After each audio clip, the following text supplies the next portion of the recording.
కాంగ్రెస్ లోకి మల్లారెడ్డి కూల్చివేతలు కారణమా? సీఎం రేవంత్ రెడ్డి ఫ్రెండ్ తో స్పెషల్ రిక్వెస్ట్. ప్రస్తుత పరిస్థితుల్లో అధికార పార్టీలో ఉంటేనే మేలని మల్లారెడ్డి ఆలోచిస్తున్నారా?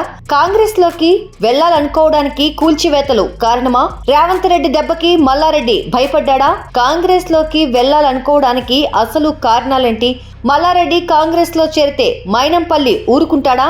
ఇంతకీ మల్లారెడ్డి ఎవరిని కలిశారు? అనేక విషయాల గురించి మనం ఈ వీడియోలో తెలుసుకుందాం. తన అల్లుడు మల్కాజ్గిరి ఎమ్మెల్యే మర్రి రాజశేఖర్ రెడ్డితో కలిసి ఆయన కాంగ్రెస్ పార్టీలో చేరేందుకు రూట్ క్లియర్ చేసుకుంటున్నారు. ఈ మేరకు సీఎం రేవంత్ రెడ్డి సన్నిహితుడు కాంగ్రెస్ నేత వేం నరేందర్ రెడ్డితో మల్లారెడ్డి ఆయన అల్లుడు భేటీ అయినట్లు తెలుస్తోంది. గురువారం మర్రి రాజశేఖర్ రెడ్డికి చెందిన కాలేజీ భవనాలు కూల్చివేస్తున్న క్రమంలోనే వీరు వేం నరేందర్ రెడ్డితో భేటీ అయ్యారు. గచ్చిబౌలిలోని నరేందర్ రెడ్డి ఇంటికి వెళ్లిన మామ అల్లుళ్లు దాదాపు 2 గంటల పాటు చర్చించారు. తాము కాంగ్రెస్ పార్టీలో చేరేందుకు సిద్ధంగా ఉన్నామని, ఇదే విషయాన్ని సీఎం రేవంత్ రెడ్డి దృష్టికి తీసుకెళ్లాలని వారు కోరినట్లు తెలిసింది. అలాగే తమ కాలేజీ భవనాల కూల్చివేతతో పాటు మల్లారెడ్డి కుమారుడు భద్రారెడ్డికి మల్కాజ్గిరి ఎంపీ టికెట్ ఇవ్వాలని వారు కోరినట్లు వార్తలు వినిపిస్తున్నాయి. అయితే మల్లారెడ్డి తనయుడు భద్రారెడ్డికి ఎంపీ టికెట్ ఇవ్వడానికి బీఆర్ఎస్ అధినేత కేసీఆర్ ఇప్పటికే సుముఖత వ్యక్తం చేసినట్లు సమాచారం. అయితే ప్రస్తుతం ఆ పార్టీ నుంచి పోటీ చేస్తే